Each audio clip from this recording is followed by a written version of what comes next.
Hello students, welcome to my YouTube channel. आज है leverage analysis का लेक्चर नंबर 5 और आज हम कुछ नए सम सॉल्व करने वाले, अलग अलग कैलकुलेशंस देखने वाले और ये सब sum exam point of view से इंपॉर्टेंट है। तो चलो स्टार्ट करते हैं। ओके, सो देखो students, first sum, the following information related to Excel company limited for the year ended 31 March 2023 are available to you.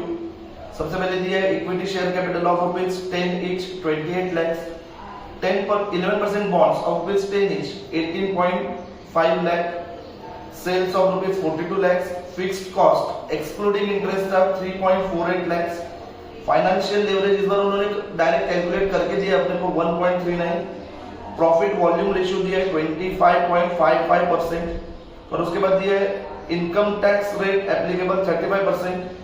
You are required to calculate. तो देखो हमें क्या क्या करना है इस सब में, ऑपरेटिंग लेवरेज करना है, उसके बाद कंबाइंड लेवरेज कैलकुलेट करना है और अर्निंग पर शेयर का कैलकुलेशन करना है।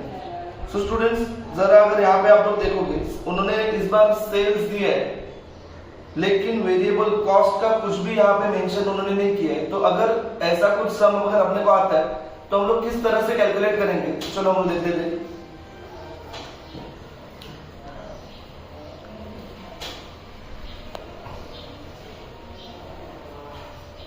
सबसे पहले मैं अपना जो बेसिक फॉर्मेट होता है वो लिख के ले लेता हूं।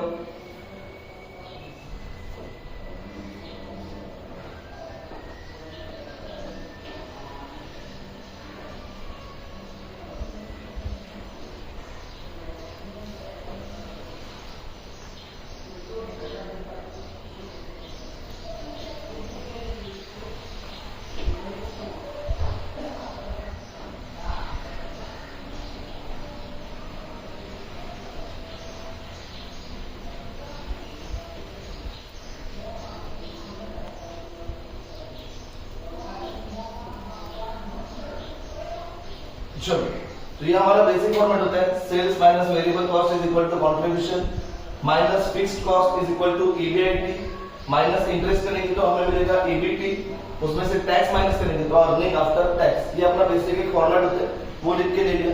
लेकिन अब हमें यहाँ पे कैलकुलेशन करना है वेरिएबल कॉस्ट का, क्योंकि हमें वेरिएबल कॉस्ट दिया नहीं है। तो इसको कैलकुलेट करने के लिए हम लोग पीवी रेशियो का यूज कर सकते हैं। देखो उन्होंने पीवी रेशियो दिया था 25.55%, बराबर, तो इसका हम लोग यूज कर सकते हैं। तो देखो पीवी रेशियो का फॉर्मूला इस तरह से रहता है,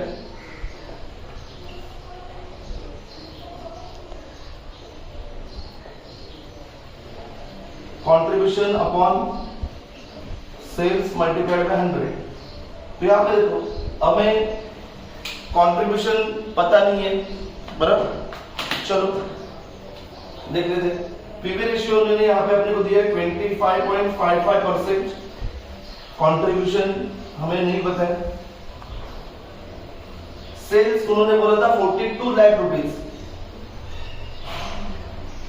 सो 42 लाख मल्टीप्लाइड बाय 100। तो यहाँ पे देखो अगर ये 42 लाख तो यहाँ पे लेके आऊंगा तो यहाँ पे वो डिवाइड हो रहा है, यहाँ पे जाके वो मल्टीप्लाइड हो जाएगा। सो 42 लाख मल्टीप्लाइड बाय 25.55%, तो ये मेरा 100 हट जाएगा, ठीक है, is equal to contribution. Therefore contribution is equal to, तो मुझे हमें को करना है 42 लाख को 25.55% से मल्टीप्लाई। चलो करके देखते हैं। 42 लाख मल्टीप्लाइड बाय 25.55%, तो मेरा आंसर आ रहा है 10,73,100। तो ये मेरा हो जाएगा कंट्रीब्यूशन 10,73,100। तो इससे स्टूडेंट्स यहाँ पे देखो 42 लाख मेरा सेल्स का और मेरा कंट्रीब्यूशन आया 10,73,100। तो इन दोनों के बीच का जो डिफरेंस रहेगा वो मेरा बनेगा वेरिएबल कॉस्ट। ओके, सो यहाँ पे अगर मैं 42 लाख की कैलकुलेशन करके देता हूँ तो मुझे आंसर मिल रहा है 31,26,900। तो ये हो जाएगा मेरा वेरिएबल कॉस्ट। चलो, तो इसमें से हम लोग फिक्स्ड कॉस्ट माइनस करेंगे। फिक्स्ड कॉस्ट उन्होंने इस सम में दिया था 3.48 lakhs, so 3,48,000, sorry 3,48,000। ओके चलो, तो कॉन्ट्रीब्यूशन था 10,73,100 माइनस 3,48,000, तो मुझे आंसर मिल रहा है 7,25,100। ये हो जाएगा मेरा ईबीआईटी। इसमें से उन्होंने इंटरेस्ट कितना दिया था, तो देखो 11% बॉन्ड्स थे जिसका अमाउंट था 18.5 लाख। सो 18,50,000 मल्टीप्लाइड बाय 11%, तो मेरा आंसर आ रहा है 2,03,500। ये मेरा इंटरेस्ट हो जाएगा 2,03,500। ये अगर मैं माइनस कर रहा हूं यहाँ पे, तो मुझे आंसर मिल रहा है 7,25,100 माइनस 2,03,500। सो मेरा आंसर आ रहा है 5,21,600।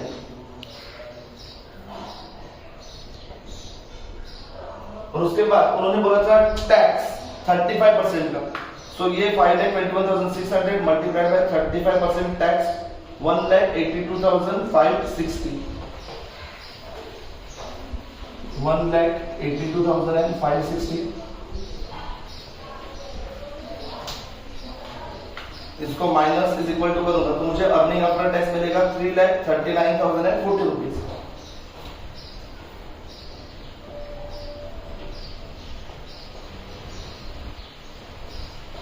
ओके, तो स्टूडेंट्स हमें हमारे लेवरेजेस सॉल्व करने के लिए जो डेटा चाहिए था वो पूरा डेटा हम लोग को मिल गया है। तो चलो सबसे पहले ऑपरेटिंग लेवरेज सॉल्व करके देखते हैं।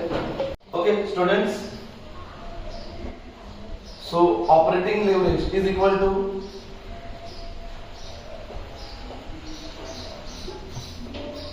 Contribution upon EBIT. तो चलो कंट्रीब्यूशन था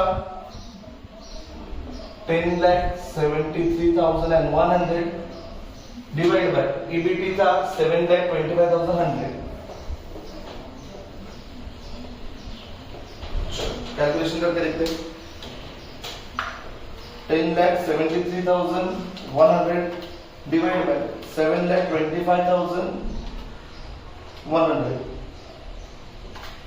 तो यहाँ पे मेरा आंसर आ रहा है 1.4799।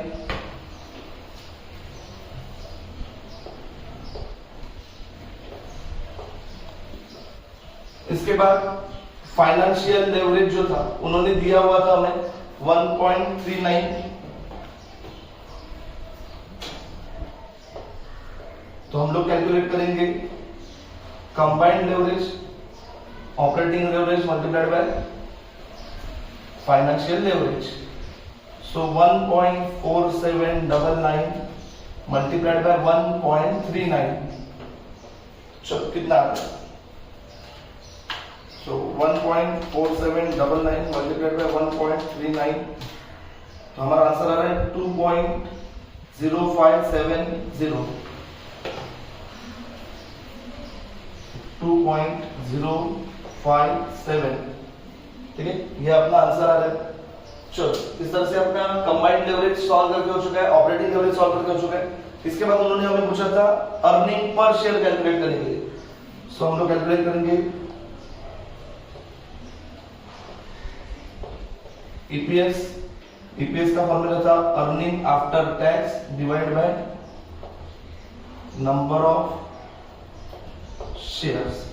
सो अर्निंग आफ्टर टैक्स था 3,39,040 rupees divide by number of shares. तो यहां पे देखो इक्विटी शेयर कैपिटल हमें टोटल दिया था 28 लाख का। उसको अगर हम लोग उसके फेस वैल्यू से डिवाइड करेंगे, जो फेस वैल्यू था 10 रुपीज, अगर मैं उसको 10 रुपीज से डिवाइड कर रहा हूं तो मुझे आंसर मिल रहा है 2,80,000। तो यहाँ पे मेरे नंबर ऑफ शेयर्स हो जाएंगे 2,80,000। चलो 3,39,040 डिवाइड बाय 2,80,000। तो मेरा अर्निंग पर शेयर आ रहा है 1.21। 1.21 ये आ रहा है मेरा अर्निंग पर शेयर। तो तो स्टूडेंट्स इस तरह से हमारा फर्स्ट सम सॉल्व करके हो चुका है। अब हम लोग मूव करते हैं सेकंड क्वेश्चन पे। ओके, सो स्टूडेंट्स देखो सेकंड सम में क्या बोला है। The capital structure of RST limited is as follows. Equity share of rupees 10 each 8 lakhs, 10% preference shares of rupees 100 each 5 lakhs, 12% debentures of rupees 100 each 7 lakhs। Total capital structure यहाँ पे उन्होंने दिया 20 lakhs का। उसके बाद एडिशनल इंफॉर्मेशन में देखो क्या बोला, profit after tax, tax rate दिया 30%, आर रुपीज 2,80,000। तो अर्निंग आफ्टर टैक्स जो हम लोग यहाँ पे लिख रहे वो अमाउंट यहाँ पे आएगा 2,80,000 का। उसके बाद operating expenses including depreciation rupees 96,800। तो यहाँ पे उन्होंने ऑपरेटिंग एक्सपेंसेस बोला है जिसमें डेप्रिसिएशन भी ऐड करके लिखा था 96,800 are 1.5 times of EBIT, earning before interest and tax का 1.5 टाइम्स है। उसके बाद दिया है equity dividend paid 15% and market price of equity shares is rupees 23 rupees. देखो आगे क्या कैलकुलेट करने बोले, calculate operating and financial leverage, ये तो हम लोग करते ही आ रहे। Second, cover for preference and equity dividend, ये कुछ नया कैलकुलेशन हम लोग इस सब में देखने वाले। एंड उसके बाद next the earning yield and price earning ratio, तो ये भी एक नया कैलकुलेशन हम लोग इस सब में देखने वाले। देखो स्टूडेंट आगे एक नोट दिया है, all operating expenses excluding depreciation are variable. तो अगर आप लोग यहाँ पे देख रहे हो इस सब में हमें यहाँ पे कुछ भी कैलकुलेशन नहीं दिया है, अगर देखने जाएंगे तो ना सेल्स दिया है ना वेरिएबल कॉस्ट दिया है, कुछ भी कैलकुलेशन अपने पास अवेलेबल नहीं है। तो हमें इसको थोड़ा उल्टी तरीके से सॉल्व करना पड़ेगा क्योंकि हमें इस बार उल्टा इंफॉर्मेशन दिया है। अर्निंग आफ्टर टैक्स जो है वो अपने को अवेलेबल करके दिया है, तो हमें उल्टा जाना पड़ेगा। हर बार हम लोग ऊपर से सॉल्व करके आते हैं, सेल्स माइनस वेरिएबल कॉस्ट, इस तरह से हम लोग सॉल्व करके आते हैं। इस बार हमें नीचे से ऊपर जाना पड़ेगा। तो चलो स्टूडेंट्स स्टार्ट करते हैं। देखो उन्होंने अर्निंग आफ्टर टैक्स जो दिया है वो दिया है 2,80,000, ये जो अमाउंट था ये था 2,80,000 और उन्होंने बोला था टैक्स रेट जो था वो था 30%। तो अगर मैं ऐसे समझ रहा हूं कि मेरा अर्निंग बिफोर टैक्स 100 था तो उसमें से ये 30 माइनस हो गया, ये मेरा अर्निंग आफ्टर टैक्स कितना बचेगा 70। तो अब मुझे यहाँ पे क्रॉस मल्टीप्लाई करके मैं टैक्स का अमाउंट कैलकुलेट कर सकता हूँ और इन दोनों को टोटल करके मैं अर्निंग बिफोर टैक्स भी कैलकुलेट कर सकता हूँ। तो चलो यहाँ पे क्रॉस मल्टीप्लाई करके देखते हैं, 2,80,000 मल्टीप्लाइड बाय 30 डिवाइड बाय 70। तो चलो 2,80,000 मल्टीप्लाइड बाय 30 डिवाइड बाय 70 अगर मैं कर रहा हूँ तो मेरा टैक्स का अमाउंट आ रहा है 1,20,000। तो 1,20,000 प्लस 2 लाख अगर मैं करूंगा तो यहाँ पे मेरा अमाउंट आएगा 4 लाख। उसके बाद यहाँ पे देखो उन्होंने डिबेंचर्स का इंटरेस्ट बोला था, डिबेंचर्स का इंटरेस्ट के बारे में उन्होंने कितना क्या बोला था, तो 7 लाख बोला था अमाउंट और 12% डिबेंचर्स बोले थे ना। सो 7 लाख मल्टीप्लाइड बाय 12%, तो हमारा अमाउंट आ रहा है 84,000। सो इंटरेस्ट का अमाउंट आ जाएगा यहाँ पे 84,000। तो चलो उसके बाद देखो यहाँ पे उन्होंने क्या बोला, EBIT अगर मैं यहाँ पे इन दोनों को टोटल करूंगा तो मेरा EBIT क्या आ जाएगा 4,84,000। ठीक है, चलो स्टूडेंट्स आगे देखो उन्होंने क्या बोला यहाँ पे। ठीक है, इसके बाद उन्होंने सीधा ऑपरेटिंग एक्सपेंसेस के बारे में बोला था। देखो क्या बोला, operating expenses including depreciation are 1.5 times of EBIT। तो जो ऑपरेटिंग एक्सपेंसेस जिस तरह से हम लोग यहाँ पे वेरिएबल कॉस्ट और ये करते हैं, उन्होंने सीधा ऑपरेटिंग एक्सपेंसेस के बारे में बोला। उन्होंने सीधा क्या बोला, operating expenses 1.5 times of EBIT थे। EBIT अपना आ रहा था 4,84,000। सो 4,84,000 मल्टीप्लाइड बाय अगर मैं 1.5 करूंगा तो मेरा आंसर आ रहा है 7,26,000। सो इस तरह से मुझे क्या मिलेगा, तो मेरा ऑपरेटिंग एक्सपेंसेस का अमाउंट मिल जाएगा। तो इन दोनों का जो अमाउंट था वो यहाँ पे आएगा 7,26,000। तो देखो अगर मैं 7,26,000 में 4,84,000 अगर मैं यहाँ पे ऐड कर रहा हूँ तो मुझे मेरा सेल्स का अमाउंट मिल जाएगा 12,10,000। ये दोनों ऐड अगर मैं करूंगा सो 12,10,000 ये हो जाएगा मेरा सेल्स का अमाउंट। तो इस बार इस सम में हम लोगों ने क्या किया, तो उल्टा कैलकुलेशन करके ऊपर तक गए और हम लोग ने सेल्स तक का अमाउंट फाइंड आउट कर दिया। तो अब हमें जो बोला है उन्होंने कैलकुलेशन करने के लिए, सबसे पहले हम लोग कैलकुलेशन करेंगे ईबीआईटी, सॉरी ऑपरेटिंग लेवरेजेस। देखो ऑपरेटिंग लेवरेजेस में क्या बोला, किस तरह से कैलकुलेट किया जाएगा।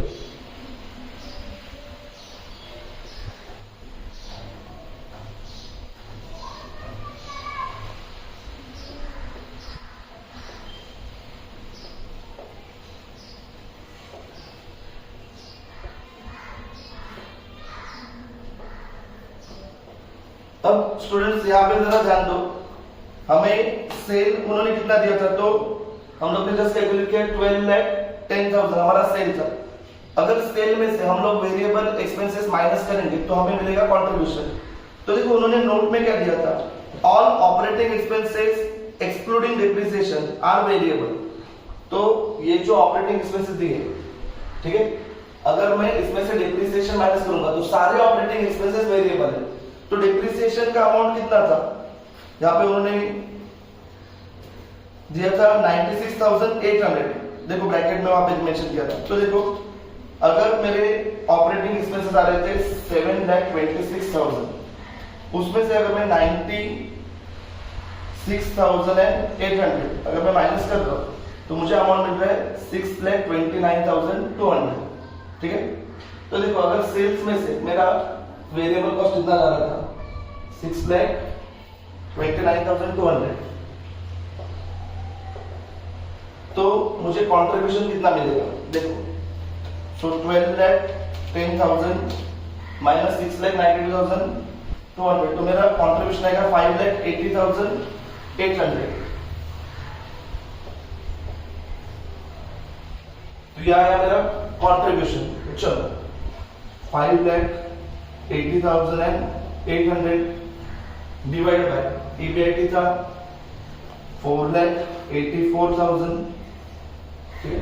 चलो इसको कैलकुलेशन करके देखते हैं, 5,80,800 डिवाइड बाय 4,84,000, तो मेरा आंसर आ रहा है 1.20।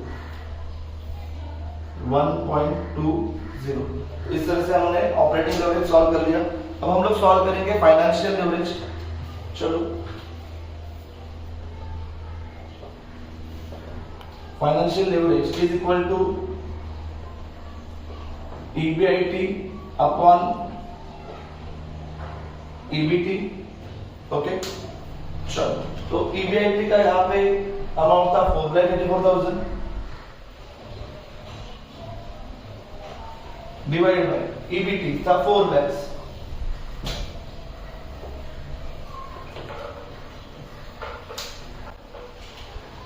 so 4,84,000 divided by 4 lakhs 1.21 यार हमारा फाइनेंशियल लेवरेज। तो स्टूडेंट्स इसके बाद उन्होंने कैलकुलेशन करने बोला था cover for preference dividend and cover for equity dividend. तो चलो ये एक नया कैलकुलेशन है, इसको किस तरह से सॉल्व किया जाता है, सबसे पहले इसका फॉर्मूला देखेंगे, ठीक है। तो चलो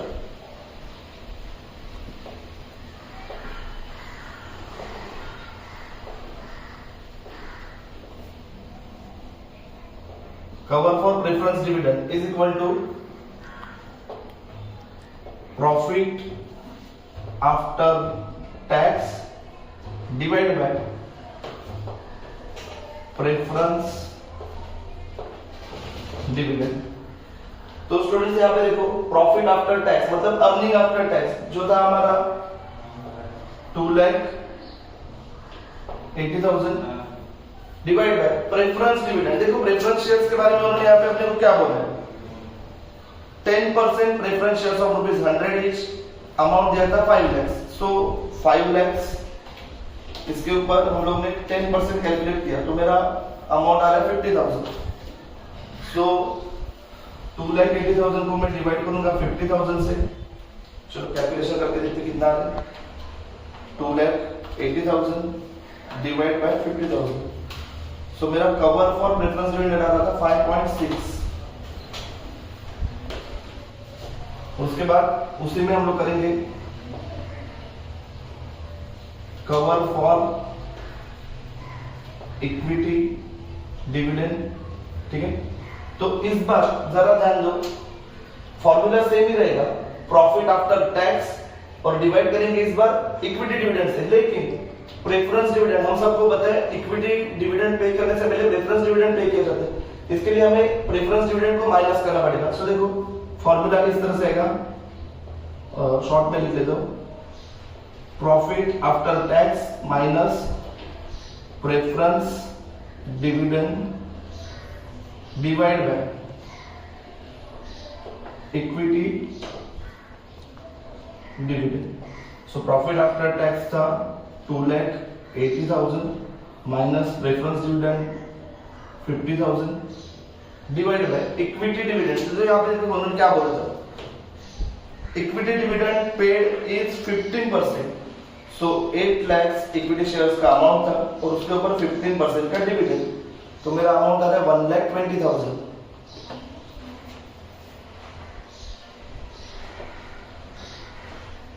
सो यहाँ पे स्टूडेंट्स हम लोग कैलकुलेशन करके देखते हैं, 2,80,000 माइनस करेंगे 50,000 डिवाइड बाय 1,20,000, तो हमारा आंसर आ रहा है 1.91666, दोस्तों 67 कर सकते हैं, 1.9167। सो इस तरह से हम लोग कैलकुलेशन करेंगे। तो उसके बाद उन्होंने हमें बोला था earning yield ratio and price earning ratio. तो सबसे पहले हम लोग कैलकुलेट करते हैं अर्निंग यील्ड रेशियो, लेकिन अर्निंग यील्ड रेशियो का फॉर्मूला जो होता है वो होता है earning per share divide by market price. तो हमें पहले अर्निंग पर शेयर कैलकुलेट करना पड़ेगा, उसके बाद हम लोग अर्निंग यील्ड रेशियो पे जाएंगे। तो पहले यहाँ पे हम लोग कैलकुलेशन करेंगे earning per share, profit after tax divide by profit after tax हम लोग जो लेंगे वो ये वाला ले लेंगे, ठीक है, divide by number of shares. नहीं तो स्टूडेंट्स मैं आपको एक्सप्लेन कर देता हूं कि अगर हमें क्वेश्चन में प्रेफरेंस डिविडेंड दिया है तो प्रॉफिट आफ्टर टैक्स जो हमारा आएगा उसमें से हम लोग सबसे पहले प्रेफरेंस डिविडेंड माइनस करेंगे। तो यहाँ पे आपको लिख के देते जाओ, माइनस प्रेफरेंस डिविडेंड। तो चलो प्रॉफिट आफ्टर टैक्स था 2,80,000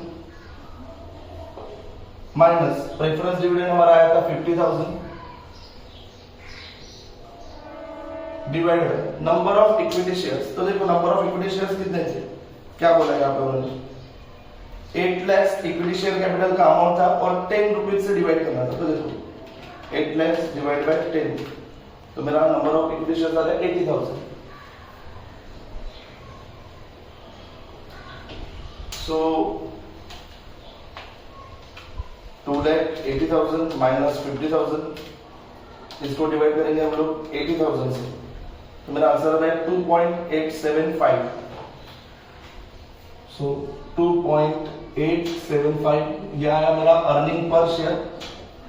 तो हम लोग कैलकुलेट करेंगे द अर्निंग यील्ड रेशियो। चलो earning yield ratio,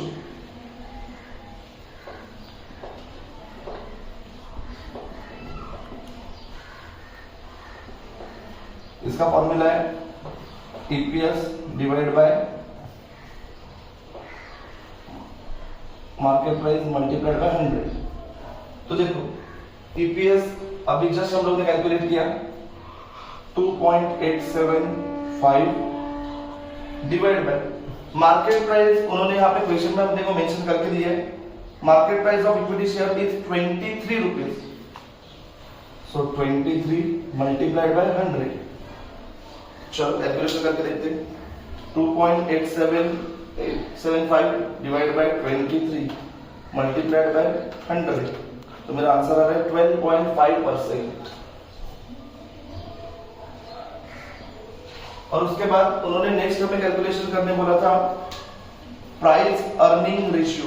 price earning ratio का फॉर्मूला रहता है market price divide by EPS. सो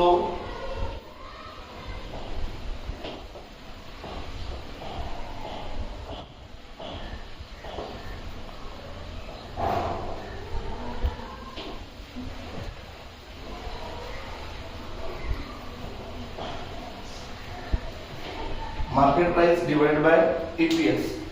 चलो मार्केट प्राइस हमारा था 23 रुपीज, यहाँ पे जस्ट देखा था, डिवाइड बाय ईपीएस था 2.875। तो चलो कैलकुलेशन करके देखते हैं। 23 रुपीज डिवाइड बाय 2.875, तो हमें आंसर मिल रहा है 8। तो स्टूडेंट्स इस तरह से हमने आज के 2 सम सॉल्व कर दिए। अगर आपको ये वीडियो अच्छा लगा रहेगा तो लाइक करना, और अगर आपको कुछ भी डाउट रहेगा तो कमेंट करके जरूर पूछना। Thank you for watching.